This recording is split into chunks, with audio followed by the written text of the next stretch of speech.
जहाँ कामयाबी के फ़ायदे होते हैं वहाँ नुकसान भी होते हैं। बहुत सारे लोग वीडियोस देख के समझ रहे होते हैं भाई ये तो बहुत ही कामयाब इंसान है, इसके पीछे कोई नुकसान तो होगा ही नहीं, सिर्फ फ़ायदे ही फ़ायदे इस इंसान को मिल रहे हैं। जब आप कामयाब होने लगते हैं तो आपको उस चीज़ की फ़िक्र होती है कि आप अपनी सक्सेस को कैसे स्टेबल करके रखेंगे। जब आप पैसे कमाने लगते हैं तो आपके पास फुर्सत ही नहीं होती उन पैसों को अपनी मर्ज़ी से खर्च करने की। मतलब आप चाहते हैं कि मैं इन पैसों को यहाँ खर्च करूँ और मुझे ये लेना था, मुझे वो लेना था, पर आपको वक्त ही नहीं मिलता उन सब चीज़ों पे खर्च करने का। अगर मैं अपनी बात करूँ तो ये एक स्ट्रेसफुल जॉब है और उसमें बहुत ज़्यादा टाइम इन्वेस्ट करना पड़ता है। मेरा खाने पीने का हर चीज़ का रूटीन इतना ज़्यादा चेंज हो गया, मैं ज़्यादा लोगों से नहीं मिल पाती, कोई इवेंट होते हैं वो गुजर जाते हैं, मैं अटेंड नहीं कर सकती। अल्हम्दुलिल्लाह इस काम में और इस जो मुझे अभी जो सक्सेस छोटी मोटी मिली है उसमें मुझे फ़ायदा तो हो ही रहा है, पर जो नुकसान अभी मैं उठा रही हूँ ना वो ये है कि मैं टाइम पे खाती पीती नहीं हूँ।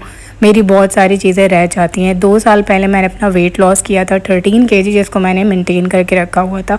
मुझे स्ट्रेस ईटिंग करने की आदत है क्योंकि इस काम में बहुत ज़्यादा स्ट्रेस होता है। फॉर एग्जांपल अगर मैं आज के ऑर्डर की तैयारी कर रही हूँ तो मुझे टेंशन होती है कि मुझे कल के ऑर्डर की भी आज ही आधी प्रिपरेशन करनी है, क्योंकि आधी प्रिपरेशन मुझे जिस दिन ऑर्डर होगा उस दिन करनी होगी। इसी चक्कर में मैं दोपहर का खाना अक्सर 4 बजे खा रही होती हूँ, 5 बजे खा रही होती हूँ और फिर काम करते करते मेरी रात की भूख मरी जाती है। वेट हमेशा तब बढ़ता है जब आप रात में बहुत ज़्यादा मंचिंग करते हैं, और मैं रात में मंचिंग बिल्कुल नहीं करती थी, जो कि मैंने अब शुरू कर दी है।